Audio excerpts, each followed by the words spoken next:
Ini baru lah. Ini direkas kan Idul Adha.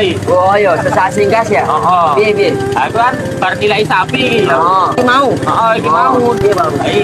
Soal sapi. Sapi apa sih marahi bingung? Sapi apa sih mana itu? Ora ono yo. Ono, sapi wedok. Kok iso? Nah, bingung toh?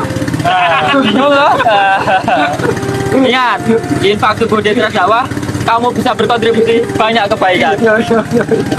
Oke, masuk ya. Oke teman-teman semua, kali ini Ustadz Arif Wasofi sudah bersama kita di tengah-tengah. Salah teksnya. Ustadz Arif Wasofi sudah bersama kita. Yeah. Jadi Ustadz hari ini kita akan membahas tentang apa, Mas Muad?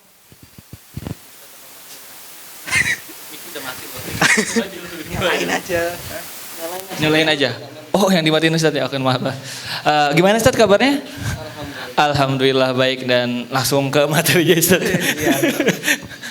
Karena buat teman-teman yang mau bertanya nanti akan disediakan sesi tanya jawab di akhir kegiatan setelah materi. Jadi jangan lupa dicatat kalau mau ada pertanyaan yang ingin ditanyakan. Pada Ustadz, tafadhal. Baik, bismillahirrahmanirrahim. Assalamualaikum warahmatullahi wabarakatuh. Waalaikumsalam warahmatullahi wabarakatuh. Bismillah, alhamdulillah, salatu wassalamu ala rasulillah wa ala alihi wa sahbihi wa mawalah. Fanawayna ta'alum wa ta'lim, tadhakura wa tadhkira wa naf'a wal intifa' wal ifadata wal istifadah wal hatha ala tamasuki bi kitabillah wa sunnati rasulillah sallallahu alaihi wa alihi wasallam wa du'a ila al-huda wa dalalata ala al-khair ibtigha wajhillahi wa qurbihi wa thawabih. Ya Fattahu ya Alim, ya Fattahu ya Alim, ya Fattahu ya Alim, iftah alaina fathan qariban ya arhamar rahimin. Subhanaka la ilma lana illa ma 'allamtana innaka antal alimul hakim. Rabbana shrah lana sudurana wa yassir lana umurana wahlul 'uqdatam min alsinatina yafqahu aqwalana. Rabbana zidna ilma warzuqna fahma, amin. Amma ba'd. Alhamdulillah kita dapat berkumpul dalam atau di tempat yang penuh berkah ini, di waktu yang penuh berkah ini. Insya Allah dalam majelis yang berkah ini kita akan membahas sesuatu yang bermanfaat untuk kehidupan kita di dunia dan di akhirat insya Allah ta'ala. Jadi apa pembahasan hari ini? Tentang ini, secara kita menyikapi perbedaan tentang fikih. Ya, kita menyikapi di kehidupan sehari-hari. Soalnya banyak kita menemukan kayak perbedaan-perbedaan, dan itu kadang bisa berbentrokan sampai memakan korban kadang-kadang. Iya, banyak. Contohnya Mas Muad. Contohnya yang makan korban. Kita di sosial media mungkin ya yang paling sering. Korbannya ya. korban ini ya, korban mental health ya. Gimana? Korban mental health ya. Iya. Lebih ke dari perasaan sampai ada yang sampai gontok-gontokan dan ketemu tabok-tabokan di ring tinju kan, diuangkan kayak gitu-gitu banyak, Ustaz. Oke. Ya, alhamdulillah.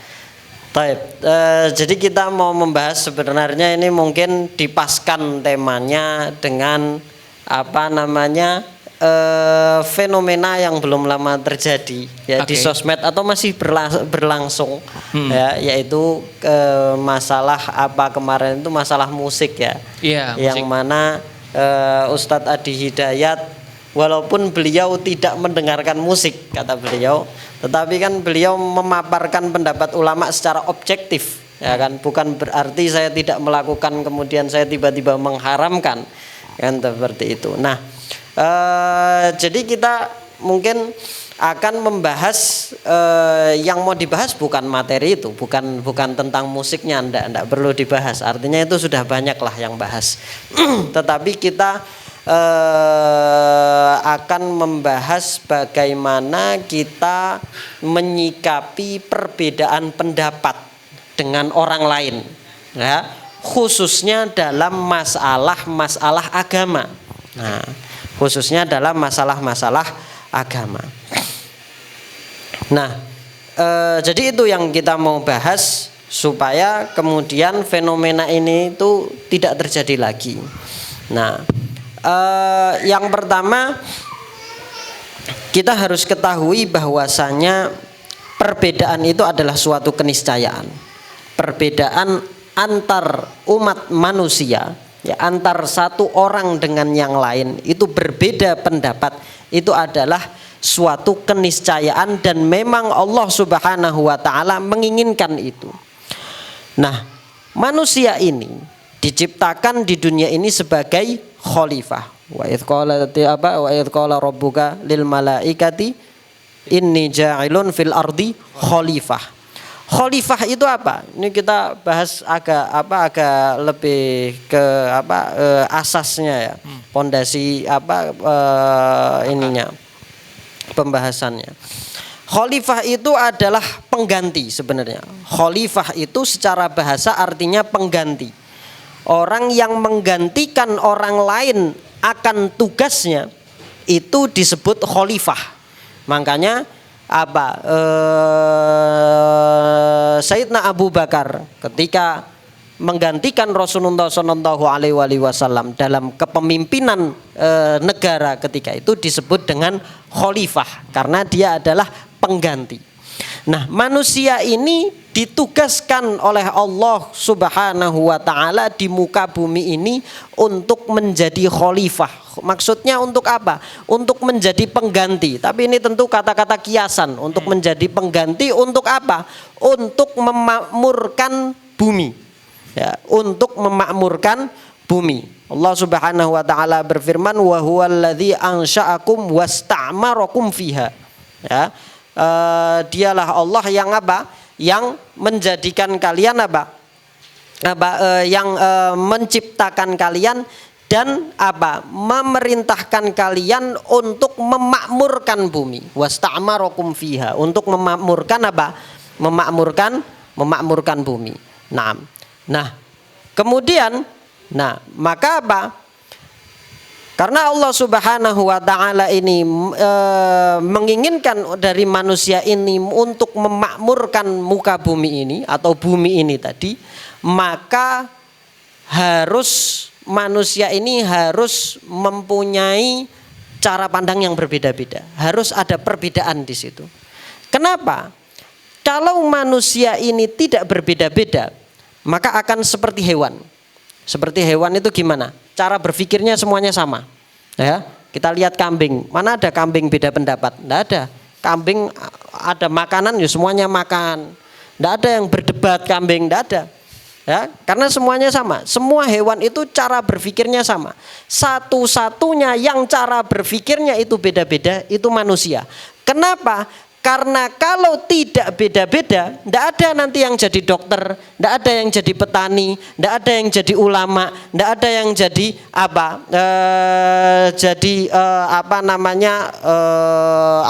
mempunyai jasa gunting rambut dan lain sebagainya. Kenapa? Karena cara berpikirnya semuanya sama, keinginannya semuanya sama. Akhirnya kayak kambing semuanya.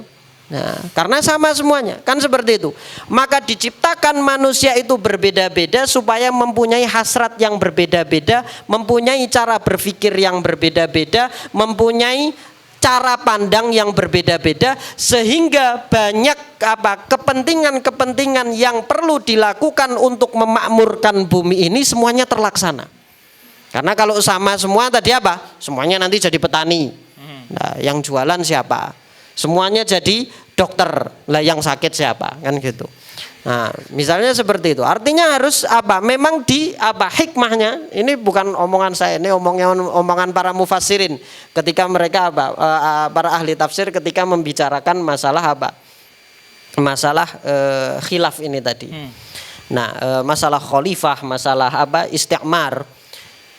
Nah, kemudian oleh karena itu Allah Subhanahu wa taala tidak menghendaki manusia itu untuk mempunyai satu cara pandang. Oleh karena itu Allah Subhanahu wa taala berfirman walau syaa rabbuka la ja'alan nasa ummatan wahidah. Kalau Allah Subhanahu wa taala itu mau, lau syaa rabbuka la ja'alan nasa ummatan wahidah, maka Allah akan menjadikan semua umat itu sama. Tetapi apa kata Allah?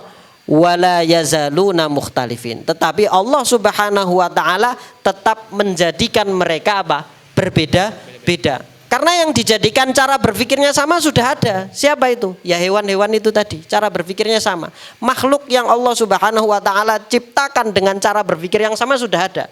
Maka apa? Kenapa kok manusia ini yang dijadikan khalifah? Karena mereka yang mempunyai cara pandang berbeda-beda sehingga segala lini kehidupan itu diisi oleh manusia. Nah, karena kalau cara berpikirnya sama ya yang diisi cuma satu sisi saja. Nah, maka Allah Subhanahu wa taala mengatakan apa? Walau syaa rabbuka la ja'alan nasa ummatan wahidah wa la yazaluna mukhtalifin illa man rahima rabbuk. Walidzalika khalaqahum. Dan untuk itulah mereka itu diciptakan. Loh, untuk berbeda-beda itulah mereka diciptakan itu tadi. Kenapa? Ya ini tadi muka bumi ini harus dikuasain sama orang yang mempunyai cara pandang yang berbeda. Nah, maka itu adalah landasan kenapa manusia itu pasti berbeda-beda. Itu adalah suatu keniscayaan dan tidak mungkin dipungkiri. Mau Anda itu satu darah, mau Anda itu satu sekolah, mau Anda itu satu orang tua, mau Anda itu satu kampung, mau satu guru dan lain sebagainya, bakal tetap ada yang namanya perbedaan cara pandang, perbedaan cara berpikir. Nah, maka itu dasarnya dan perlu disadari dulu. Nah, maka memaksa orang lain untuk sependapat dengan kita itu adalah apa? Itu adalah suatu kebodohan sebenarnya. Kenapa? Karena itu memaksakan sesuatu yang Allah Subhanahu wa taala menghendaki untuk berbeda-beda. Berarti itu apa? Bertentangan dengan iradah Allah Subhanahu wa taala. Allah Subhanahu wa taala memang apa? Menjadikan manusia itu berbeda-beda dari cara berpikirnya.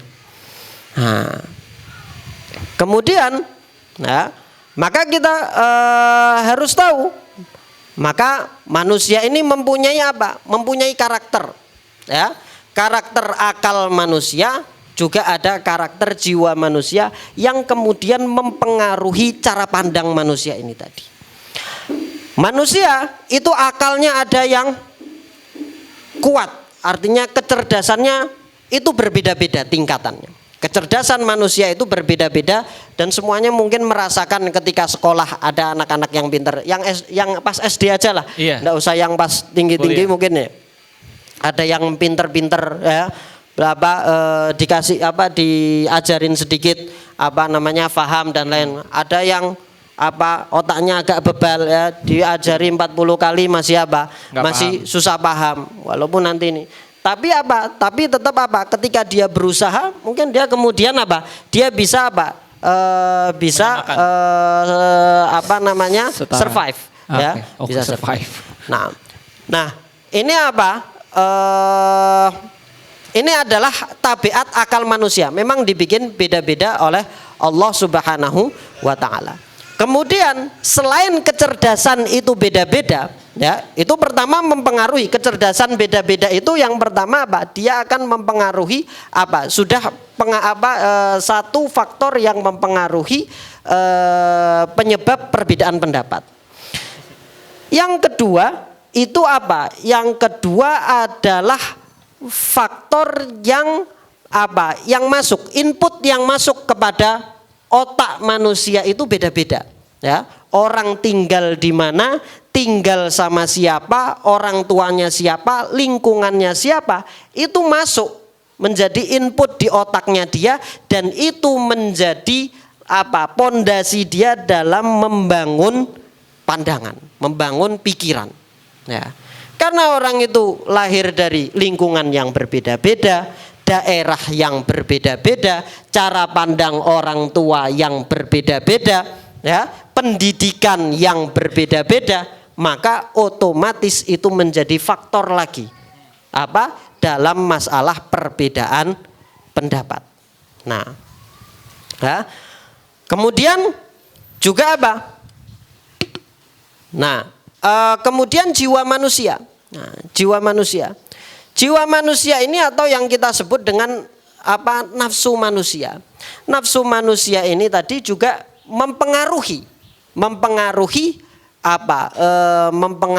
juga perbedaan pendapat itu tadi. Ada orang yang mudah mengikuti akalnya, mudah mengikuti perintah Allah Subhanahu wa taala, mudah mengikuti larangan Allah Subhanahu wa taala. Jiwanya itu bersih, ya, mudah mengikuti, ada perintah, nafsunya tidak terlalu bergejolak. Ada orang yang susah, ada orang yang setengah-setengah, kadang bisa kadang enggak, atau ada yang berat tapi masih bisa dipaksakan, ada yang berat untuk memaksakan dan lain sebagainya, dan itu juga menyebabkan apa? Perbedaan pendapat. Nah, maka dari situ muncul misalnya apa? Antara ada orang yang mukmin dan orang yang kafir. Ya. Orang yang mukmin dan orang yang kafir itu yang membedakan apa? Di antara apa? Ada orang kafir yang memang belum sampai kepadanya pemahaman Islam yang sahih, pemahaman Islam yang tepat, sehingga dapat memuaskan akal dia, sehingga dia belum mau percaya. Nah, belum mau percaya, atau apalagi kalau yang sampai kepadanya kabar tentang Islam itu apa? Islam itu adalah teroris, Islam itu adalah pembunuh, Islam itu adalah apa? Kolot dan lain sebagainya. Maka bagaimana akal dia bisa menerima? Nah, itu faktor. Ya. Kemudian ada orang yang sudah yakin akan kebenaran Islam, tetapi apa? Tetapi nafsunya tidak mau mengikuti. Mutakabir, sombong, ada apa? Gengsi karena lingkungannya tidak, gengsi karena dia adalah apa? Adalah ketua kaum tersebut. Kalau dia masuk Islam, dia akan ada di bawah apa? Di bawah orang yang menurut pandangan dia apa? Martabatnya ada di bawah dia. Sebagaimana yang terjadi oleh kafir-kafir Quraisy ketika itu. Yang terjadi pada kafir-kafir Quraisy itu bukan mereka tidak mengimani, ya, bukan mereka tidak percaya kepada Rasulullah SAW. Mereka percaya kepada apa akan kebenaran yang disampaikan oleh Rasulullah SAW, tetapi mereka tidak mau tunduk. Sebab-sebab tidak mau tunduknya apa? Yaitu tadi, nafsunya itu tadi, jiwanya itu tadi. Ya, nafsunya itu tadi, jiwanya itu tadi tidak mau tunduk dengan orang lain. Sombong, gengsi, takut kehilangan harta, takut kehilangan power dan lain sebagainya. Nah, demikian juga kita mungkin ya dalam kehidupan sehari-hari kadang kita ngikut-ngikut aja sama bos, takut kehilangan pekerjaan kan gitu, padahal kita tidak setuju. Kan seperti itu. Nah, takut kehilangan itu mempengaruhi perbedaan pendapat. Itu mempengaruhi perbedaan pendapat. Takut kehilangan power, kehilangan apa dan lain sebagainya. Nah, itu baru dari segi tabiat manusia. Itu baru dari segi apa tadi asal penciptaan manusia seperti apa. Memang Allah Subhanahu wa taala menghendaki manusia ini berbeda-beda dari segi akalnya itu tadi, dan apa yang mempengaruhi akalnya. Kemudian tabiat manusia itu sendiri apa mempunyai faktor dari segi akalnya dan juga dari segi jiwanya mempunyai faktor-faktor la haula wala quwwata illa billah. Ya, mempunyai faktor-faktor yang apa? Yang mempunyai faktor-faktor yang menyebabkan perbedaan pendapat.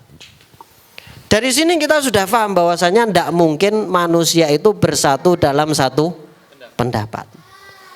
Maka apa? Harusnya sampai di sini kita sudah slow down. Artinya apa? Artinya tidak usah ngotot-ngotot sama perbedaan pendapat. Itu pasti terjadi. Mau Anda itu ngototnya kayak apa? Ya. Mau ngototnya kayak apa, maka apa orang itu selama dia tidak meyakini otaknya itu tidak bisa menerima, jiwanya itu tidak bisa menerima, tidak akan menerima. Maka di dalam dakwah itu apa? Tidak ada paksaan, la ikraha fiddin.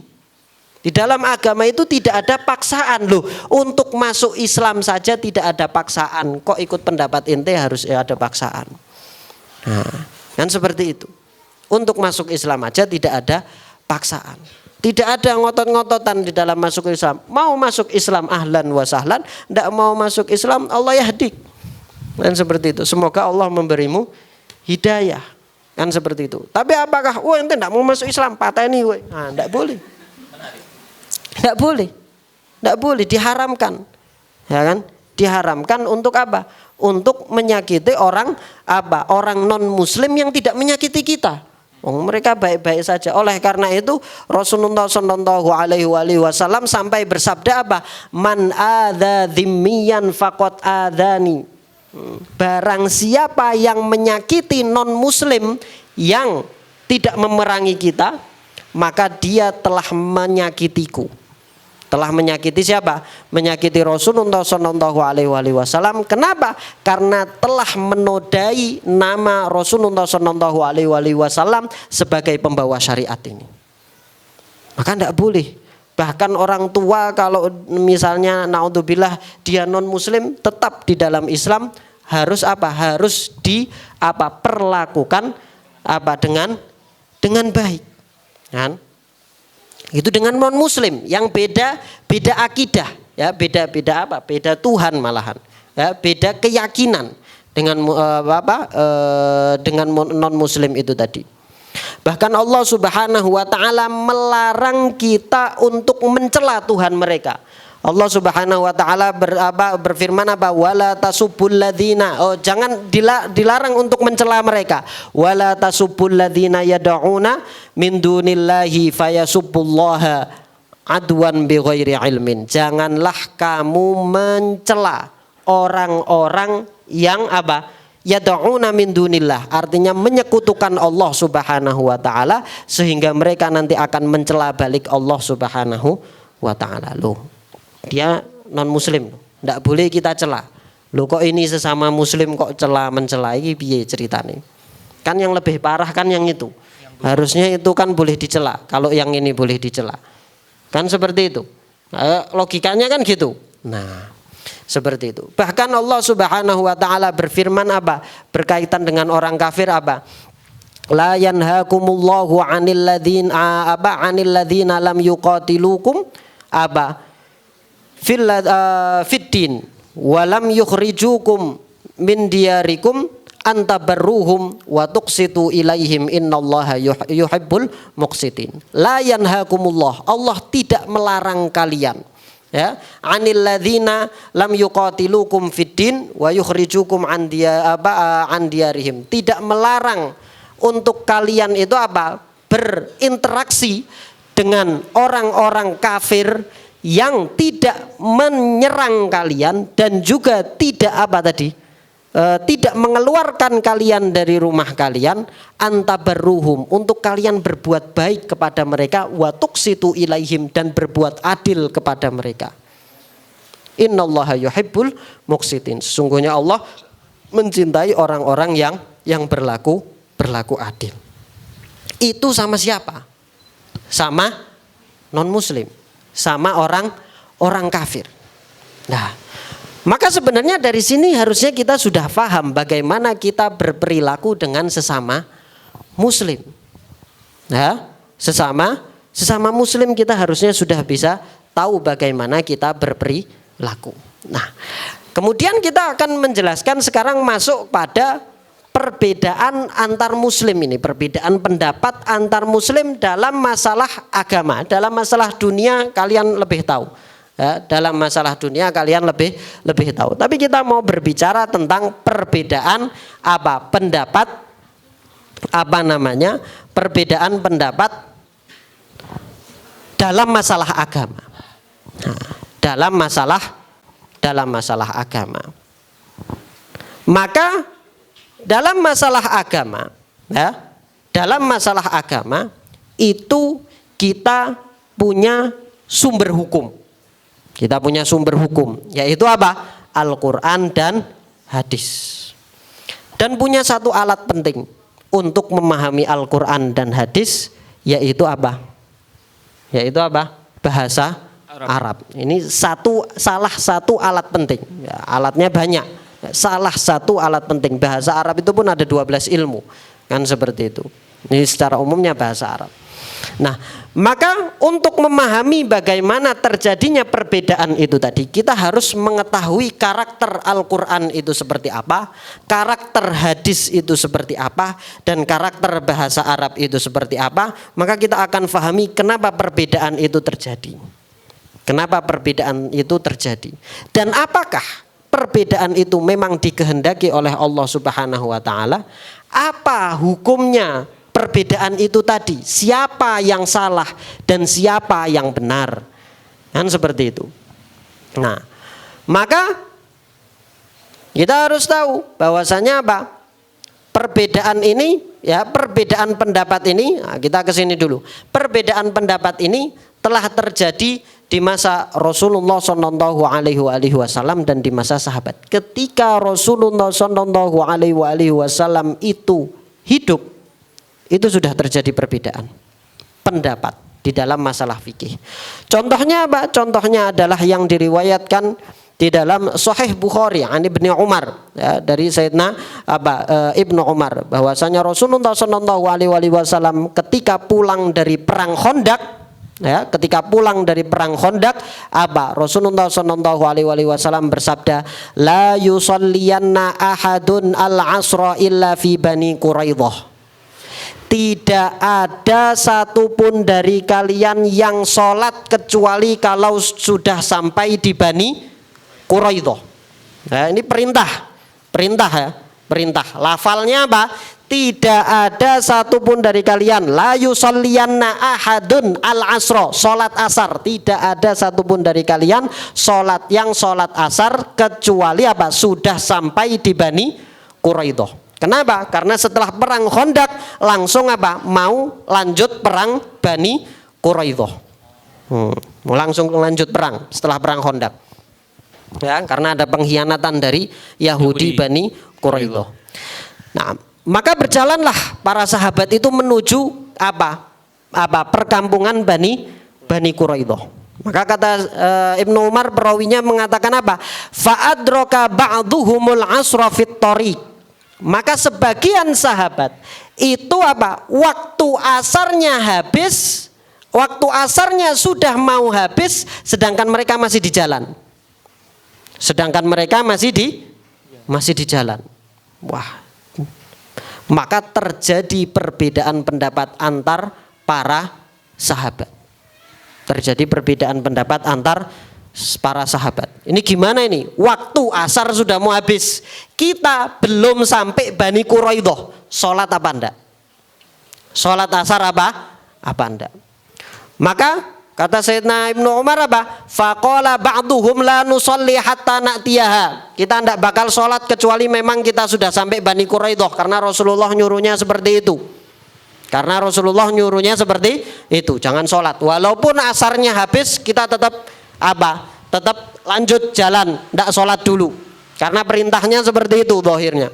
Kan seperti itu. Faqala ba'duhum la nusalli hatta na'tiyaha. Wa qala ba'duhum, tapi sebagian sahabat lain mengatakan bal nusolli lam yurid minna dzalik.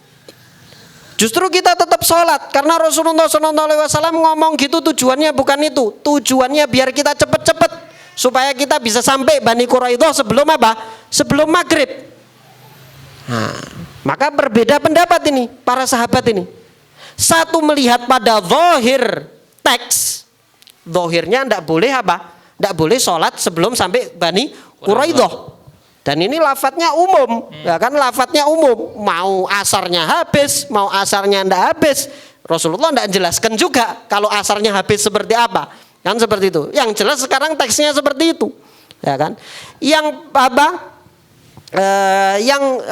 kelompok sahabat yang lain memandang memandang ini lafal ini digunakan oleh Rasulullah SAW tujuannya untuk supaya kita menyegerakan perjalanan kita, supaya kita cepat-cepat dalam berjalan bisa sampai sana sebelum sampai ke Bani Quraidah. Maka satu melihat kepada zahir teks, satu melihat kepada makna di balik teks itu tadi, atau illah dari teks itu tadi.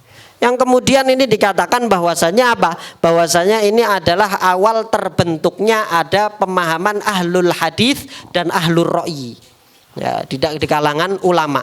Ahlul hadis itu yang selalu melihat zahir hadis, tidak peduli dengan tidak melihat dengan tidak melihat ilahnya, sebabnya. Tetapi ahlul ra'yi setiap hadis itu selalu dikulik apanya? Selalu dikulik apa? Ilahnya itu apa? Nah, jadi tidak lihat zahirnya apa, ilahnya apa. Nah, maka kemudian apa? Ini nanti turunannya, turunan pemikirannya ada ahlur ra'yi itu kemudian apa? Yang masyhur dari kalangan sahabat dari ahlur ra'yi seperti Sayyidina Umar, Sayyidina Ali bin Abi Thalib, Sayyidina Abdullah bin Mas'ud. Nah, yang kemudian apa? Sayyidina Abdullah bin Mas'ud ini punya murid, maka menjadi murid yang kelima kira-kira apa artinya turunan yang kelima itu adalah apa? Al-Imam Abu Hanifah. Maka madhabnya Imam Abu Hanifah dikenal dengan madhab ahli ra'yi. Nah, kemudian yang ahli zahir ini dikenal siapa? Sahabat-sahabat yang ahli zahir seperti misalnya apa? Sayyidina Ibnu Umar sendiri. Nah, Sayyidina Ibnu Umar sendiri. Wah, Ibnu Umar ini luar biasa ahlu zahirnya. Artinya apa? Ahlul hadisnya. Artinya apapun yang dilakukan Rasulullah SAW maka beliau akan lakukan, tidak peduli apa sebabnya. Bahkan sampai beliau kadang-kadang mendatangi suatu tempat atau apabila melewati suatu tempat tiba-tiba tersenyum. Ketika ditanya, loh kenapa kok jenengan tersenyum? Karena saya melihat Rasulullah SAW di tempat ini tersenyum. Tidak peduli Rasulullah mau senyumnya sebab apa, tidak peduli beliau. Pokoknya Rasulullah senyum, ya senyum beliau. Dan seperti itu. Itu Sayyidina Ibnu Umar. Nah, maka kemudian apa? Ibnu Umar ini punya murid namanya Imam Nafi', yang mana itu adalah budak yang beliau merdekakan. Dan Imam Nafi' ini mempunyai murid siapa? Imam Malik. Nah, mempunyai murid Imam Malik. Ya, Malik an-Nafi'. Nah, mempunyai murid Imam Malik. Nah, maka kemudian Imam Malik ini disebut dengan punggawa ahlul hadis. Nah, ahlul hadis itu tadi. Nah, itu contoh untuk contoh perbedaan pendapat antar sahabat di masa Nabi SAW. Kemudian ini belum selesai hadisnya ternyata. Nah, kemudian sampai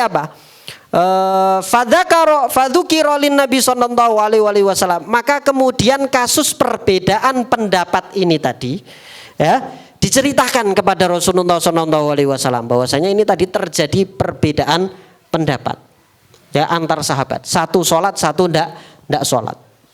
Maka kemudian kata Sayyidina Ibnu Umar, wa falam yu'annif wahidan minhum. Rasulullah sallallahu alaihi wasallam tidak mencela, tidak menyalahkan salah satu pun dari mereka.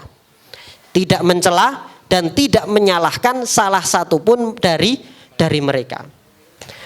Maka apa yang disimpulkan oleh para ulama dari hadis ini? Para ulama menyimpulkan bahwasanya ini adalah takrir. Takrir itu apa? Persetujuan dari Nabi Muhammad sallallahu alaihi wasallam akan dibolehkannya berbeda pendapat dalam dalam memahami teks ya, dalam memahami teks selama masih dalam lingkup dalam lingkup cara memahami teks yang benar di dalam bahasa Arab. Di dalam bahasa Arab. Dua-duanya dibenarkan di dalam bahasa Arab. Memang kata itu bisa digunakan untuk maksud aslinya dan juga bisa digunakan untuk maksud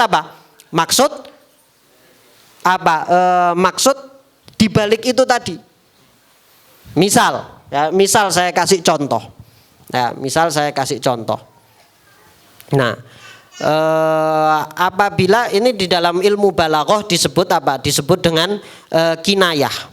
Apabila ini tiang hitam ini ya ada tulisannya masih basah atau misalnya ada dinding ini misalnya ditulis rapuh misalnya atau dinding rapuh. Nah, dia bisa mempunyai dua makna. Makna yang pertama jangan disenderi. Makna zahirnya memang dia basah. Makna yang kedua jangan disenderi. Tapi apakah bilang jangan disenderi? Tidak bilang kalau jangan disenderi. Bilangnya basah atau dinding rapuh atau awas licin gitu. Memang dia bilang tidak boleh lewat atau disuruh hati-hati. Dia tidak bilang. Kan memang licin mungkin ya kan, bisa jadi memang licin, bisa jadi diminta untuk hati-hati. Nah, itu di dalam bahasa Arab memang juga seperti itu. Rasulullah mengatakan apa? Jangan sholat sebelum sampai Bani Quraidah. Bisa dua makna. Bisa Bisa memang jangan sholat sebelum sampai sana. Bisa jadi itu cuman biar kita cepat. Seperti itu. Nah, itu apa? Itu ditolerir oleh Rasulullah SAW. Kemudian para ulama menyimpulkan itu tadi. Kemudian terjadi perbedaan pendapat antar ulama ya, sahabat dan setelahnya. Apakah perbedaan ini semuanya benar atau satu aja yang benar? Perbedaan ini semuanya benar atau satu aja yang benar? Atas dasar hadis ini, sebagian ulama ya mengatakan bahwasanya semuanya benar perbedaan pendapat itu tadi. Perbedaan pendapat itu tadi semuanya benar. Artinya menurut Allah Subhanahu wa taala semuanya itu benar. Kenapa? Karena dari hadis ini Rasulullah SAW tidak menyalahkan salah satu dari pendapat. Dan Rasulullah SAW tidak boleh diam atas suatu kesalahan. Karena beliau adalah Rasul yang mempunyai tugas untuk menyampaikan syariat. Tidak boleh ada yang salah kok didiamkan. Ketika Rasulullah SAW mendiamkan, berarti tidak ada yang salah. Maka kemudian para ulama sebagian kelompok dari ulama ini mengatakan apa? Mengatakan tidak ada yang salah dari perbedaan pendapat di dalam masalah fikih ya, dalam masalah fikih ini bukan dalam masalah akidah. Ya, nanti ada pembahasan sendiri dalam masalah akidah. Ya, dalam masalah fikih yang mana semuanya itu benar. Ulama lain berpendapat enggak semuanya benar. Tidak semuanya benar. Yang benar cuma satu. Kenapa? Karena Rasulullah SAW bersabda, "Idza hakama hakimun fastahada fa asaba falahu ajron wa idza akhta'a falahu ajrun wahid." Rasulullah SAW bersabda, apabila seorang hakim itu memutuskan suatu keputusan dan dia berijtihad, kemudian dia benar ijtihadnya, ya, ijtihadnya benar, nah, maka apa? Maka dia mendapatkan berapa pahala? Mendapatkan 2 pahala, pahala ijtihad dan juga pahala kebenaran itu tadi, tepat. Nah, kemudian lanjutan hadis itu, barang siapa yang adapun kalau dia berijtihad kemudian salah, maka apa? Maka dia mendapatkan 1 pahala. Tuh, orang salah kok bisa dapat pahala? Salah loh, tapi dia dapat pahala. Kenapa? Karena memang memang berarti kebenaran itu tidak bisa kita ketahui untuk di dalam masalah fikih. Ya, untuk di dalam masalah fikih tidak bisa kita ketahui. Nah, maka para ulama mengatakan, lalu yang benar menurut Allah 1 atau lebih dari 1, itu perbedaan ulama itu. Nah, ulama yang kedua ini yang memahami hadis ini tadi mengatakan bahwasanya yang dibenarkan oleh Rasulullah SAW adalah cara memahami teksnya, bukan kebenaran hasil ijtihadnya. Nah, karena Rasulullah SAW mengatakan bahwasanya di dalam ijtihad ada yang salah dan ada yang benar. Nah, maka sebagian ulama ini lagi mengatakan bahwasanya yang benar itu cuma 1, tapi kita tidak bisa tahu mana yang benar. Ini untuk masalah fikih. Nah, mari kita kemudian lanjutkan di jami. Oh, suwe. Siap. Nah, mari kita lanjutkan. Oke, sekarang kita mau lanjutkan ke membahas tentang karakter Al-Quran dan hadis dan bahasa Arab yang menjadi sebab perbedaan ini tadi, yang menjadi sebab perbedaan. Maka setelah kita tadi bahas karakter manusia ya, akal dan jiwanya seperti apa, penciptaan tujuan penciptaannya seperti apa, yang itu sendiri sudah menjadi sebab akan adanya perbedaan. Maka kita lihat Al-Quran. Al-Quran ini adalah yang pertama, dia adalah wahyu dari Allah Subhanahu wa ta'ala. Artinya bukan omongan manusia ya, bukan omongan manusia. Yang kedua, Al-Quran ini merupakan mukjizat Rasulullah Shallallahu Alaihi Wasallam yang mempunyai nilai sastra yang tinggi. Kenapa saya katakan mempunyai nilai sastra yang tinggi? Karena mukjizat di dalam Al-Quran ini adalah nilai sastranya itu. Makanya tantangannya di dalam Al-Quran, siapa yang bisa mendatangkan satu surat saja seperti yang ada di Al-Quran, paling sedikit berapa? Apa surat apa? Al-Kautsar. Itu tantangannya. Dan orang kafir Quraisy yang ketika itu adalah zaman keemasannya bahasa Arab, tidak ada yang bisa menandingi Al-Quran. Nah, karena yang namanya mukjizat ini apa? Selalu saya katakan apa? Bahwasanya mukjizat para nabi itu selalu disesuaikan dengan apa? Keahlian kaumnya. Ya, Nabi Musa keahlian kaumnya sihir, maka mukjizatnya harus sesuai dengan keahlian kaumnya. Yang bentuk-bentuknya apa? Ya kayak sihir-sihir gitu. Nah, Nabi Isa itu apa? Keahlian kaumnya adalah kedokteran. Nah, kedokteran paling apa, masa kejayaan ilmu kedokteran itu di zamannya Nabi Isa. Makanya mukjizatnya Nabi Isa semuanya berkaitan dengan apa? Kedokteran. Menyembuhkan apa? Orang buta, menyembuhkan orang apa namanya? Baros itu apa? Albino dan lain sebagainya. Nah, orang albino bisa tidak albino lagi. Kemudian apa?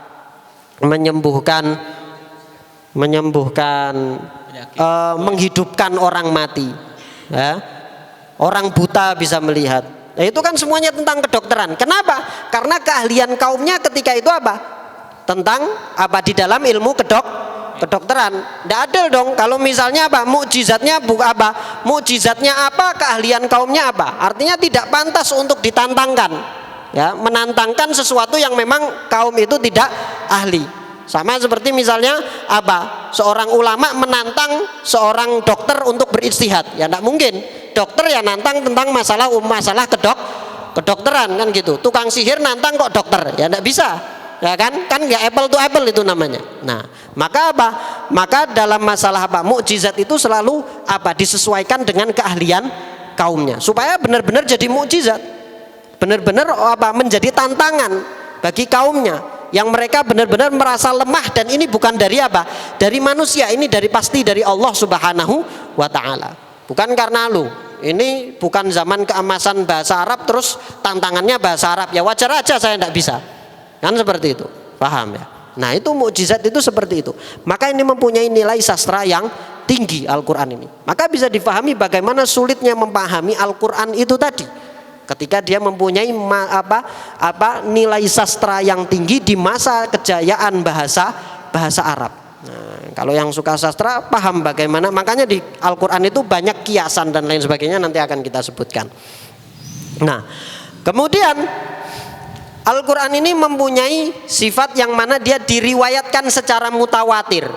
Tidak ada artinya diriwayatkan dari banyak orang kepada banyak orang kepada banyak orang, sehingga tidak ada satupun dari kata di dalam Al-Qur'an itu yang yang berubah dari sejak zaman Rasulullah Shallallahu Alaihi Wasallam sampai sekarang. Karena selalu diriwayatkan dengan cara dengan cara yang sama, dari banyak orang, diambil dari banyak orang, dibawa oleh banyak orang terus. Bukan antar perorangan yang membawa Al-Quran, tapi banyak orang ke banyak orang. Nah, ini namanya Namanya mutawatir. Ini namanya mutawatir. Nah, maka tidak ada keraguan di dalam teks Al-Quran. Nanti akan berbeda dengan hadis. Akan berbeda dengan hadis yang membawanya itu perseorangan. Nah, kemudian Al-Quran itu tertulis sejak awal turun. Ya, sejak awal turun memang sudah ditulis, sudah dikodifikasikan. Ya.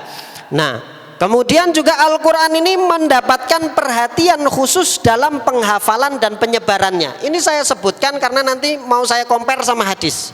Bagaimana hadis itu menjadi salah satu sebab perbedaannya nanti di sini. Ya. Nah, jadi Al-Quran itu mendapat perhatian khusus dan dalam penghafalan dan penyebarannya. Kemudian Al-Quran itu teksnya terkumpul jadi satu dalam satu kitab. Nah, dan jumlah ayat Al-Quran itu terbatas. Bisa semua orang bisa bisa mencakupnya ya, untuk jumlah ayat Al-Quran. Kemudian cuman ini yang salah satu yang menjadi penyebab apa perbedaan yang asalnya dari Al-Qur'an itu apa? Al-Qur'an diturunkan dalam berbagai macam bentuk bacaan. Ya, unzila ala sab'ati ahruf. Ya, diturunkan dalam berbagai macam bentuk bacaan. Dalam artian Al-Qur'an ini diriwayatkan, diturunkan oleh Allah Subhanahu wa taala dalam berbagai bentuk bacaan yang kemudian itu semuanya bacaan ini tadi diriwayatkan secara mutawatir, ada sekitar 20 cara membaca atau jalur riwayat dalam bacaan Al-Qur'an. Sehingga itu berefek kepada kepada pemahaman nanti. Ya, seperti misalnya di dalam Al-Fatihah ada riwayat yang membacanya seperti kita kan selalu selalu membacanya pakai riwayat Hafiz, ya, Maliki Yaumiddin. Tapi di dalam qiraat lain itu membacanya Maliki Yaumiddin. Ya, ada yang membaca kita selalu membaca Shiratal ladzina an'amta alaihim. Di dalam baca riwayat lain bacanya Ziratal ladzina. Ada yang Siratal ladzina pakai sin dan lain sebagainya. Ini nanti akan berefek kepada perbedaan pendapat. Ini nanti akan berefek kepada perbedaan pendapat. Ya, seperti apa misalnya perbedaan pendapat yang disebabkan oleh riwayat ini tadi?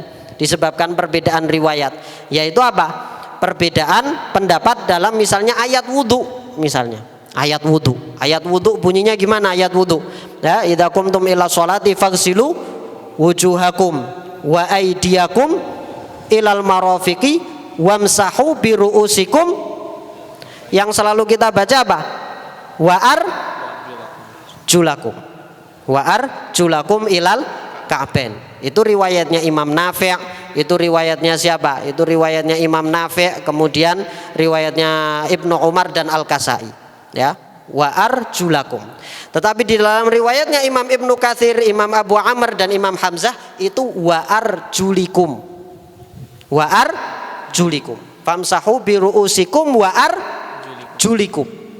Nah, kemudian ini nanti menyebabkan satu harokat ini menyebabkan perbedaan pendapat dalam masalah membasuh kaki. Kaki itu dicuci, faghsilu wujuh pakai ghusl atau pakai masah, dicuci atau diusap. Karena kalau faghsilu wujuhakum wa aydiyakum ilal marafiq wamsahu biru'usikum wa arjulakum, kalau dibacanya arjulakum berarti dia ma'tufnya kemana? Dari maf'ulnya faghsilu, berarti disiram. Ya, harus ada air mengalir, harus dicuci. Tetapi kalau pakai riwayat yang kasroh, ya, pakai riwayat yang kasroh, sebagian ulama berpandangan bahwasanya riwayat yang kasroh ini menandakan bahwasanya ini ma'tufnya kepada famsahu biru'usikum wa arjulikum, berarti sama-sama kepala itu diusap, berarti kaki juga diusap. Nah, yang kemudian menjadi madzhabnya orang Syiah itu cukup dengan diusap. Ada Imam Tobari membolehkan dua-duanya, boleh di ini nih. Tapi semua madhab Ahlus Sunnah mengatakan dicuci. Tapi itu contoh Contoh bahwasanya qiraat itu salah satu yang menyebabkan perbedaan pendapat antar ulama. Nah, kemudian hadis. Sekarang karakter hadis. Kemudian Al-Qur'an ada nasakh mansukh. Ada yang mengatakan ini sudah mansukh hukumnya, ini belum mansukh hukumnya, dan itu perbedaan ulama panjang, mana yang mansukh, mana yang nasikh dan lain sebagainya. Kemudian sekarang karakter hadis. Karakter hadis yang pertama, hadis itu merupakan perkataan, perilaku dan persetujuan dan sifat Rasulullah Shallallahu Alaihi Wasallam. Yang tentu itu terjadinya kalau Al-Quran itu tidak semuanya mempunyai sababun nuzul, enggak. Tidak semuanya mempunyai sababun nuzul. Tetapi kalau hadis lebih banyak lebih banyak yang ada ceritanya. Ya, terjadinya karena suatu konteks ketika itu atau suatu kondisi ketika itu. Nah, kemudian hadis tidak mendapatkan perhatian seperti Al-Quran. Yang mana dalam masalah penghafalan dan penyebarannya, ya, hadis itu tidak ada yang mutawatir secara lafadznya kecuali satu hadis yang disepakati oleh ulama, yaitu apa? Man kadzaba alayya muta'ammidan falyatabawwa maq'aduhu minan nar. Itu satu-satunya hadis yang disepakati oleh ulama bahwasanya itu adalah hadis mutawatir secara lafal. Adapun selain itu disebut mutawatirnya mutawatir secara makna. Mutawatir secara makna itu apa? Lafalnya beda-beda tetapi mengandung makna yang sama. Seperti misalnya bahwasanya setelah nanti itu ada azab kubur misalnya. Azab kubur itu hadisnya mutawatir, tapi mutawatir apa? Makna. Banyak hadis yang mana semua hadis ini menyimpulkan bahwasanya setelah di dalam kubur itu ada yang namanya azab kubur. Apakah lafalnya semuanya sama? Enggak. Yang sama maknanya, memberikan satu kesimpulan makna yang sama. Itu namanya mutawatir maknawi. Nah, ada mutawatir lafzi, ada yang namanya mutawatir maknawi. Taib. Jadi tidak tidak mempunyai perhatian dalam penyebarannya seperti apa? Seperti Al-Qur'an. Ya. Nah, maka ini nanti hadis ini ada yang sampai ke sebagian ulama, ada yang tidak sampai ke sebagian ulama dan lain sebagainya. Ada yang sampai ke para ulama dengan jalur yang bagus, ada yang sampai kepada ulama dengan jalur yang tidak bagus, kan seperti itu. Kemudian maka yang sampai dengan jalur yang bagus diterima, yang jalurnya tidak kuat tidak diterima, kan gitu. Padahal jalur yang tidak kuat itu pun sebenarnya belum tentu tidak dikatakan oleh Rasulullah SAW. Hanya saja kebetulan yang meriwayatkan orangnya tidak kuat karakternya, kan seperti itu, ya kan? Nah, sama seperti saya dapat kabar dari anak kecil, ya. Anak saya misalnya mengatakan itu itu ada misalnya ada orang mau maling. Ya. Apakah anak itu kemudian saya tidak percaya? Alah, ente suka masih anak kecil, tidak tahu siapa maling siapa ini. Kenapa saya tidak percaya sama dia? Karena dia belum kuat dalam tidak mempunyai karakter yang kuat untuk kemudian memberikan kabar yang benar. Apakah berarti dia tidak mengabarkan yang benar? Belum tentu, bisa jadi dia ngomongnya benar. Nah, seperti itu. Perawi-perawi yang dhaif itu masalahnya seperti itu. Karakter dia tidak kuat sehingga tidak diterima. Apakah karena dia bohong? Belum tentu. Belum tentu dia bohong, belum tentu dia tidak hafal. Tetapi kan kita hati-hati di dalam masalah menghukumi yang wajib dan haram. Tetapi dalam masalah yang sunnah dan makruh itu terbuka luas. Dan seperti itu. Yang masalah ini nanti diwajib dan haram. Nah, kemudian bahkan hadis ini oleh Rasulullah SAW tidak boleh ditulis dulu pertamanya, kecuali beberapa sahabat tertentu. Tidak boleh sahabat-sahabat itu menulis hadis kecuali sahabat-sahabat yang ditentukan. Beda sama Al-Quran. Kenapa? Takut bercampur dengan Al-Quran. Nah, ini juga melemahkan membuat hadis itu semakin potensi untuk perbedaan dalam masalah penerimaan hadis ini semakin besar. Kemudian hadis diriwayatkan dengan jalur yang berbeda-beda dari segi jumlah perawinya dan juga dari segi kekuatan silsilahnya itu tadi. Ya, sanadnya itu tadi. Kemudian hadis tidak dikumpulkan dalam satu kitab, tidak seperti Al-Qur'an. Al-Qur'an gampang, semua orang bisa tahu ayat pertama sampai ayat terakhir. Ya, surat pertama sampai surat terakhir. Tapi kalau hadis ribuan. Ya, kalau hadis ribuan. Siapa yang bisa mengumpulkan, baca aja tidak selesai-selesai mungkin seumur hidup. Kan seperti itu. Nah, hadis itu. Nah, dengan berbagai riwayatnya yang berbeda-beda kekuatannya. Nah, kemudian ya, jumlah hadis itu tadi seperti itu, dan juga di dalam hadis itu ada yang namanya nasikh mansukh. Nah, kemudian sekarang Al-Qur'an bahasa Arab. Nah, dua-duanya itu tadi pakai bahasa Arab. Nah, Al-Qur'an pakai bahasa Arab dan hadis juga pakai bahasa Arab. Nah, dan Rasulullah SAW adalah afsahu man nataqa bid-dhad. Rasulullah SAW adalah afsahul Arab, adalah orang Arab yang paling fasih. Maka hadis itu tadi menjadi tingkat sastranya paling tinggi setelah Al-Qur'an di dalam bahasa Bahasa Arab. Di dalam bahasa Arab. Nah, maka untuk bahasa Arab karakternya seperti apa? Nah, bahasa Arab ini ada yang misalnya satu kata dia mengandung banyak makna. Ya, satu kata mengandung banyak makna. Bahkan bisa jadi satu kata mempunyai makna yang bertentangan. Satu kata mempunyai makna yang bertentangan. Misal di dalam bahasa Arab kita mengenal kata al-ain. Ain ini banyak maknanya. Ain itu bisa mata, ain itu bisa lutut. Ya, lutut itu juga disebut dengan ain. Ain itu bisa apa? Uang. Ain itu bisa mata air. Ain itu bisa mata-mata. Ain itu bisa apa lagi? Ada sekitar 7 atau 8 makna ain, dan itu secara bahasa semuanya tepat. Nah, dan ini kemudian misalnya apa? Misalnya kata ada banyak di dalam bahasa Arab satu kata yang mempunyai makna yang bertentangan. Satu kata dia mempunyai makna yang bertentangan. Seperti misalnya al-bai'.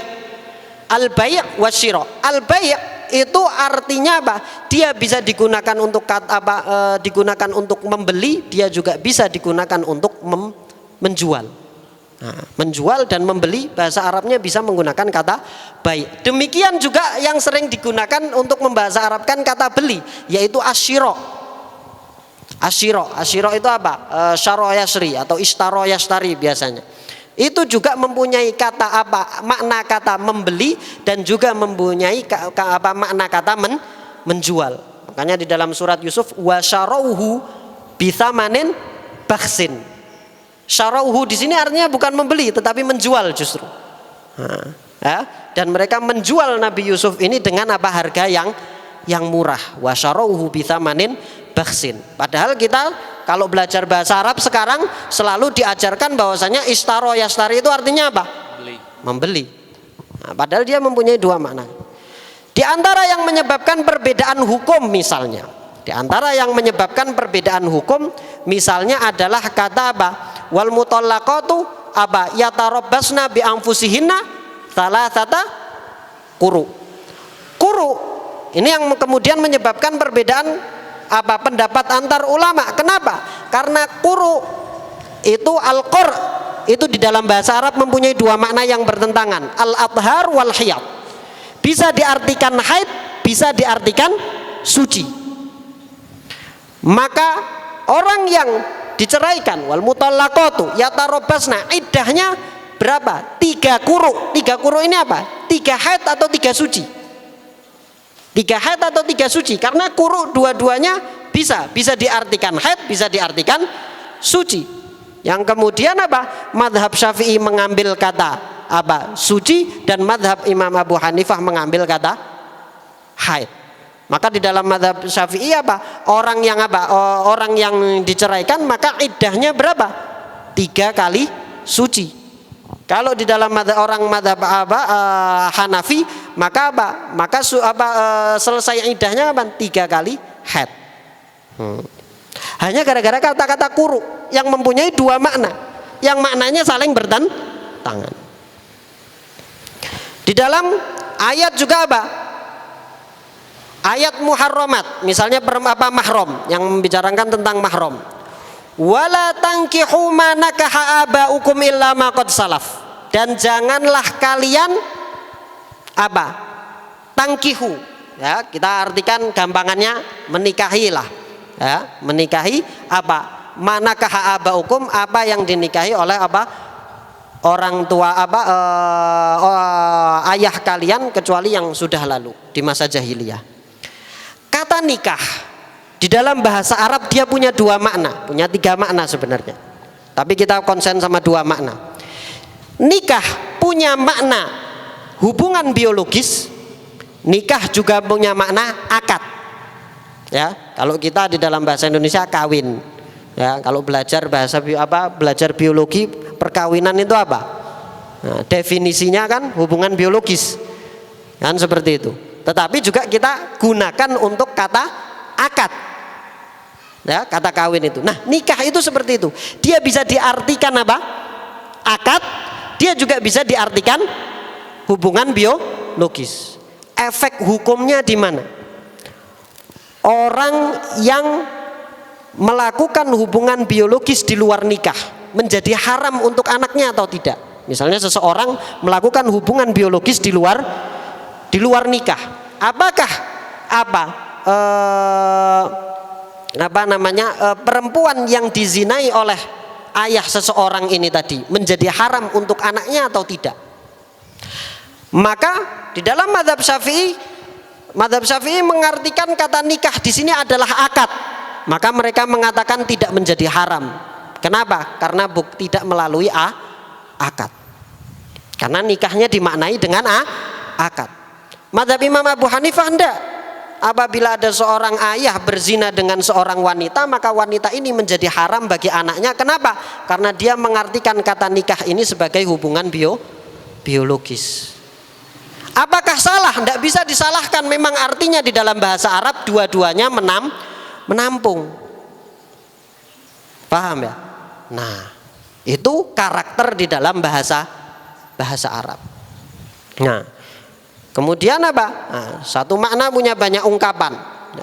Sebagaimana satu kata mempunyai banyak makna, satu makna mempunyai banyak ungkapan. Ya, misalnya untuk mengungkapkan bahagia itu bahagia atau senang. Ya, kita juga di dalam bahasa Arab satu makna bahagia itu bisa diungkapkan dengan senang, bisa diungkapkan dengan bahagia, bisa diungkapkan dengan apa lagi. Di dalam bahasa Arab juga seperti itu. Kata bahagia misalnya dengan faroh, bisa surur, bisa torob dan lain sebagainya. Nah, itu karakter di dalam bahasa Arab. Kemudian juga bahasa Arab penuh dengan kiasan dan juga penuh dengan makna yang tersirat, apalagi di dalam kata-kata yang mempunyai nilai sastra yang tinggi. Pasti kiasan-kiasan di sana banyak dan makna-makna yang tersirat banyak tersimpan di situ. Nah, maka tiga karakter ini tadi yang kemudian memperkuat adanya perbedaan. Dan ini oleh para ulama disebut dengan apa? Dengan rahmah. Ikhtilaful ummah itu rahmah. Artinya perbedaan umat, perbedaan pendapat antar umat itu apa? Itu rahmah. Makanya Imam Malik ketika didatangi oleh Khalifah Abbasiyah ketika itu Abu Ja'far Al-Mansur, dia mengatakan, saya ingin Anda menulis kitab untuk kemudian saya samakan pendapat satu dunia menurut kitab Anda. Maka Imam Malik menolak. Biarkan setiap daerah dengan ulamanya. Karena di situ ada apa? Ada rahmah. Umar bin Abdul Aziz ketika diminta untuk menyatukan pendapat, dia mengatakan apa? Atau ketika dijak diskusi, kenapa kok para sahabat berbeda pendapat? Sayyidina Umar bin Abdul Aziz itu apa? Mengatakan, saya tidak suka saya tidak suka kalau para sahabat itu apa? Para sahabat itu tidak berbeda pendapat. Karena jadi sempit, tidak ada pilihan orang. Orang jadi tidak ada pilihan. Maka bahkan sampai sebagian ulama tidak mau mengatakan perbedaan pendapat ini dengan khilaf, tetapi mereka menyebutnya dengan sa'ah. Sa'ah itu keluasan. Di dalam masalah ini mereka ketika mengajar tidak mau mengatakan di dalam masalah ini ada perbedaan pendapat. Mereka tidak mau mengatakan itu, malah mengatakan di dalam masalah ini ada keluasan di dalam pendapat. Nah, dan itu semuanya adalah syariat Rasulullah Shallallahu Alaihi Wasallam. Mana yang benar? Yang benar yang tahu Allah Subhanahu Wa Taala. Bisa jadi juga semuanya benar sebagaimana menurut sebagian ulama. Itu nah. Kemudian, nah ini tadi kita sudah kasih tahu karakter apa? Karakter Al-Quran, hadis dan juga bahasa Arab. Baik. Nah, ini nanti ya, maka kapan boleh berbeda dan kapan tidak boleh berbeda. Nah, di dalam masalah agama. Dalil ini tadi dilihat dari segi as-tsubut, dari segi periwayatan dan juga dari segi makna. Apabila dari segi periwayatannya tidak memiliki kemungkinan salah, yaitu yang mutawatir itu tadi, seperti apa? Seperti Al-Quran dan hadis-hadis yang mutawatir, tidak memiliki kemungkinan yang apa? Kemungkinan untuk salah, itu disebut dengan qat'iyatut tsubut. Tidak ada kemungkinan salah. Nah, kemudian juga apa? Itu Al-Quran atau hadis. Kalau Al-Quran sudah jelas bahwasanya Al-Quran tidak mungkin ada kesalahan dalam periwayatan, ya, tidak mungkin ada kesalahan dalam periwayatan, mau yang biasa kita baca atau yang tidak. Sebenarnya apa? Qiraat hafs ini yang biasa kita baca dulu. Setiap daerah, setiap negara itu mempunyai qiraat yang selalu mereka baca. Seperti misalnya sekarang di Maghrib itu masih mempertahankan qiraat warsh, ya, qiraat warsh. Dan dulu seperti itu. Hanya saja sejak zaman Turki Utsmani mereka melazimkan, mewajibkan setiap daerah menggunakan qiraah hafs yang selalu kita baca, sehingga itu yang selalu kita baca sampai sekarang. Nah, sehingga qiraah yang lain menjadi nampak asing.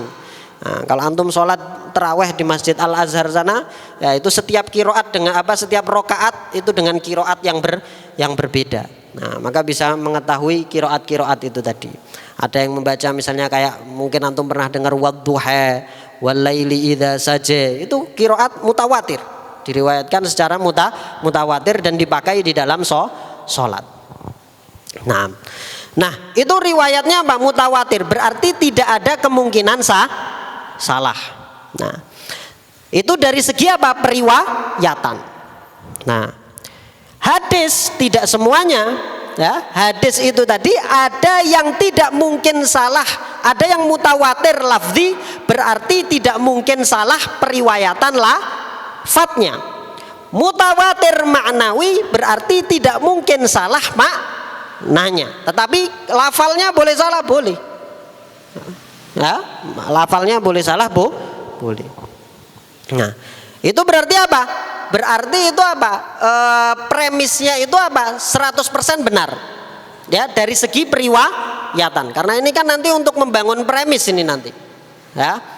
Kemudian, nah itu jadi dari segi periwayatan. Sekarang dari segi apa? Dari segi lafal. Ya. Dari segi lafal. Maka apa? Dari periwayatan tadi orang boleh berbeda apabila apa? Apabila periwayatannya ada kemungkinan salah, bisa berbeda-beda dalam penerimaan dalil. Misal gampangannya ya, antara Sahih Bukhari dan Sahih Muslim, ya, Sahih Bukhari dan Sahih Muslim, ada perbedaan nggak antar cara penerimaan riwayat? Nah, yang masyhur, ya, misal semua ulama sepakat bahwasanya hadis Sahih itu harus nyambung sanadnya. Tapi apa kata nyambung ini maksudnya seperti apa? Imam Bukhari di dalam Sahih Bukharinya itu mensyaratkan perawinya itu antar satu perawi dengan perawi yang lain itu harus pernah ketemu walaupun sekali. Harus pernah ketemu walaupun sekali. Artinya memang ada data sejarahnya bahwasanya mereka pernah ketemu walaupun sekali. Imam Muslim enggak, di dalam Sahih Muslim enggak. Imam Muslim yang penting satu zaman sudah cukup. Yang penting satu zaman sudah cukup. Maka itu menyebabkan apa? Menyebabkan ulama yang ikut mazhabnya Imam Bukhari dalam penerimaan hadis sahih tidak menerima apa yang diriwayatkan oleh Imam Muslim. Karena kan ini lebih lemah. Imam Muslim yang penting sezaman, tidak harus ada data sejarah bahwasanya mereka pernah bertemu. Selama satu zaman diterima oleh Imam Muslim. Dan dua-duanya ini mengatakan bahwasanya ini adalah bentuk sanad yang bersambung. Bentuk sanad yang bersambung. Kemudian ada masalah adalah. Masalah adalah itu apa? Masalah adalah itu apa? Masalah adalah itu masalah bukan masalah adalah itu maksudnya definisi, bukan. Masalah adalah pakai ain. Al adalah, bukan masalah adalah. Masalah adalah Seakan-akan saya bertanya masalah adalah, bukan itu. Ya, al-adalah itu adalah sifat pada si perawi ini yang mana perawi ini tidak boleh dia pernah melakukan dosa besar dan atau senantiasa melakukan dosa kecil, dan juga tidak boleh melakukan hal-hal yang tidak pantas untuk dilakukan oleh orang sepertinya walaupun itu mubah. Itu namanya adalah, ya, menurut ahli hadis. Nah, ini kemudian nanti berbeda. Apakah adalahnya adalah harus dhahirah? Adalahnya itu adalah dhahirah itu apa? Yang penting tidak pernah diketahui dia melanggar itu tadi, atau harus dhahirah dan batinah. Artinya memang dia tidak pernah. Artinya yang menentukan dia itu adil atau tidak itu adalah orang yang terdekatnya itu tadi. Dan orang yang terdekatnya ini harus adil juga untuk menentukan apakah orang ini pernah melakukan hal-hal yang tidak pantas untuk dilakukan orang sepertinya walaupun itu mubah atau enggak. Itu harus orang yang paling dekat, pernah safar dengan dia, pernah muamalah maliyah dengan dia, tahu akhlaknya zahir dan batin. Ada yang mensyaratkan ini, ada yang mensyaratkan ini. Maka yang ini menerima, yang ini tidak menerima. Efeknya ada pada hukum nanti. Hadisnya ini nanti mau diterima atau tidak. Seperti itu. Kemudian apalagi misalnya efek dari perbedaan di dalam masalah hadis. Hadis mursal misalnya, hadis mursal itu apa? Hadis mursal itu yang perawinya langsung menyebutkan qala Rasulullah SAW padahal dia bukan sahabat. Ini ahlul hadis, rata-rata ahlul hadis mengatakan ini hadis dhaif, sedangkan rata-rata ahli fikih mengatakan bahwasanya ini hadis bisa diterima. Hadis mursal itu diterima. Nah, tetapi Imam Syafi'i tengah-tengah. Kalau mursalnya itu adalah mursal sahabi yang mengatakan itu adalah seorang sahabat atau kibar tabi'in, yaitu tabi'in yang memang dekat dengan para sahabat, ya, maka bisa diterima. Tapi kalau enggak. Tapi kalau para ahli hadis mutlak mereka menolak yang namanya mengatakan bahwasanya hadis mursal itu dhaif. Ini juga menjadi efek siapa yang menerima hadis apa untuk sebagai dalil. Efeknya kemana ya? Efeknya ke hukum. Ke hukum.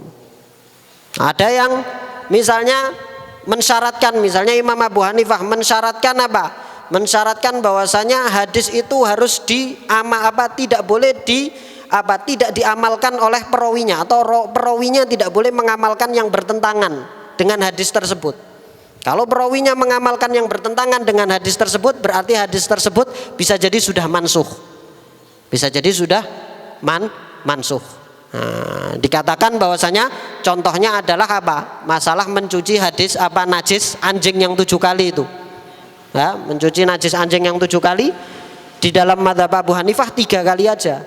Loh, kenapa kok enggak 7 kali? Itu yang meriwayatkan hadis Sayyidina Abu Hurairah, dia najis anjing cuma dicuci 3 kali saja. Kalau perawinya tidak mengamalkan, berarti hadisnya menurut si perawi hadisnya ini bisa jadi sudah mansuh. Tapi mazhab yang lain tidak mengatakan seperti itu. Selama tidak ada pertentangan, tetap harus diamalkan. Walaupun perawinya tidak mengamalkan, yaitu mungkin pandangan dia mempunyai indikator-indikator lain yang seperti itu. Jadi indikatornya banyak untuk orang itu berbeda pendapat. Nah, ini tadi hadis ini tadi, ya, tadi dari segi periwayatan, ya, dari segi periwayatan dia bisa jadi ada yang tidak bisa dipertentangkan masalah kekuatannya. Semuanya sepakat kuat. Ada hadis-hadis yang yang dipertentangkan kekuatannya. Itu dari segi periwayatan. Dari segi makna, Al-Quran atau hadis. Apabila Al-Quran atau hadis itu tadi lafalnya tidak mempunyai makna lain, ya, maknanya cuman itu, tidak bisa dimasuk tidak bisa mengandung makna lain. Itu di dalam usul fikih disebut an-nas, alladzi la yahtamilu illa ma'nan wahidan, yang tidak mengandung kecuali satu makna. Itu berarti qat'iyyud dalalah. Atau apa? Atau ijma, terjadi kesepakatan semua ulama bahwasanya apa? Maknanya hanya satu ini. Tidak ada makna lain. Maka ketika itu berarti maknanya cuma satu, tidak boleh ada perbedaan. Ya, tidak boleh ada perbedaan. Nah, tapi kalau maknanya apa? Kata-kata yang mengandung makna lain, ya, bisa memiliki makna lain, maka perbedaan pasti terjadi. Maka itu tadi disebut apa? Dari segi periwayatan ada yang namanya qat'iyyut tsubut dan dhanniyut tsubut. Periwayatannya tidak bisa diperdebatkan, periwayatannya dhanni. Dhanni itu prediktif, artinya dia mengandung apa? Mengandung apa? Tidak 100% kuat. Ya. Kemudian juga dari segi makna ada apa? Ada yang qat'iyyud dalalah, maknanya tidak mengandung makna lain, ya. Ada yang dhanniyud dalalah, memungkinkan untuk mempunyai makna lain. Maka yang tidak boleh dipertentangkan adalah apa? Yang tidak boleh terjadi khilaf di situ, yaitu qat'iyyud dalalah dan qat'iyyut tsubut. Yaitu apa? Yaitu dalil-dalil yang bentuknya secara periwayatan kuat tidak bisa dipertentangkan, yaitu yang mutawatir itu tadi, dan secara makna, ya, secara makna tidak mengandung makna lain, maka tidak bisa dipertentangkan. Seperti apa contohnya? Ayat waris. Ayat waris jelas, setengah ya setengah, tidak ada makna lain setengah. Ya, dapat setengah ya setengah, tidak ada makna lain. Dapat 2/3 ya 2/3, tidak ada makna lain. Kan seperti itu. Nah, itu namanya apa? Dhanniyud dalalah. Nah, itu tadi yang boleh apa? Maka masalah akidah. Ini kita nyambung ke masalah akidah. Bagaimana dengan masalah akidah? Masalah akidah apabila apa? Pertentangannya itu pada hal-hal yang qat'i, yang tidak bisa dipertentangkan karena dalilnya 100% tidak mempunyai kemungkinan makna dan apa? Kelemahan, tidak mempunyai kemungkinan makna lain dan kelemahan, maka apa? Maka itu tidak boleh dipertentangkan. Adapun yang masih apa? Mempunyai kemungkinan untuk dipertentangkan dari segi penerimaan dan dan penolakan atau pemaknaan dengan makna lain, maka itu masih terjadi perdebatan. Meskipun nanti menyebabkan apa? Menyebabkan khilaf dan lain sebagainya. Ini udah 8:30 sebenarnya. Saya masih ada beberapa yang mau disampaikan, tapi mungkin ini saya disuruh berhenti atau gimana ini, kok malah saya ngatur waktunya. Masih ada banyak Pak Ustadz?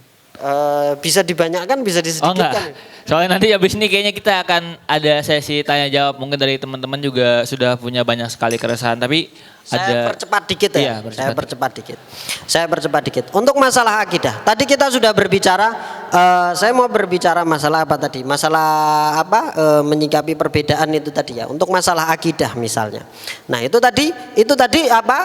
Dalil-dalil itu tadi juga berefek kepada permasalahan akidah, juga termasuk masalah akal dan juga apa? Hawa nafsu itu tadi berefek kepada apa? Perbedaan di dalam masalah akidah. Tetapi kemudian bagaimana kita berinteraksi atau bermuamalah dengan orang-orang yang berbeda aliran akidah dengan kita. Misalnya kawan-kawan yang dari Syiah atau dari Khawarij dan lain sebagainya. Itu sebenarnya ya tentu mereka lebih ringan dari apa? Dari orang kafir. Ya, lebih ringan dari orang kafir. Nah, tetapi tentu sama sebagaimana kita ketika bergaul dengan orang kafir atau berinteraksi dengan orang kafir itu ada meletakkan kehati-hatian dalam masalah apa? Dalam masalah tidak terpengaruh akan akidahnya, juga dengan apa? Dengan orang-orang yang apa? Yang berbeda akidah dengan aliran akidah dengan kita. Justru yang dengan aliran akidah dengan kita ini kehati-hatiannya mungkin lebih bisa diperbesar. Kenapa? Karena apa? Karena kita mempunyai dalil yang sama. Mereka bisa memainkan dalil. Orang kafir dia memainkannya paling logika aja, ya kan? paling memainkan logika. Dia tidak main dalil di tempat kita. Tapi orang-orang yang beraliran akidah lain bermain dalil. Tetapi dalam masalah dalam masalah muamalah tetap tetap seperti biasa. Bahkan Al-Imam Bukhari dan Imam Muslim itu di antara perawi-perawinya ada yang Syiah, ada yang Khawarij. Ya, ada yang Syiah, ada yang Khawarij. Maka kalau antum belajar mustalah hadis, maka di sana akan dibahas apa hukumnya meriwayatkan dari ahlul bid'ah. Yaitu siapa ahlul bid'ah? Orang-orang yang sekte selain ahlus sunnah. Maka mereka mempunyai kaedah selama ahlul bid'ah itu tadi tidak meriwayatkan hadis yang berkaitan dengan akidahnya, ya, yang mendukung akidahnya, maka bisa diterima. Tapi kalau yang diriwayatkan itu berkaitan dengan akidahnya, atau misalnya dia orang yang selalu mengajak kepada akidahnya, atau dia orang yang menghalalkan kebohongan kepada orang yang tidak seakidah dengan dia, maka tidak bisa diterima. Jadi objektif. Jadi tetap objektif. Nah, seperti itu. Nah, saya kira saya cukupkan sampai situ saja. Ini masih ada lagi, tapi oke. Sisanya dengan tanya jawab kalau misalnya ada. Hadza wallahu a'lam wa sallallahu ala sayyidina Muhammadin wa ala alihi wa sahbihi wasallam. Oke, baik, terima kasih. Cukup banyak dan dijabarkan secara struktur dan fundamental ya. Iya. Manusia diciptakan berbeda-beda dan ya banyak sekali yang mungkin yang sudah dicatat oleh teman-teman semuanya.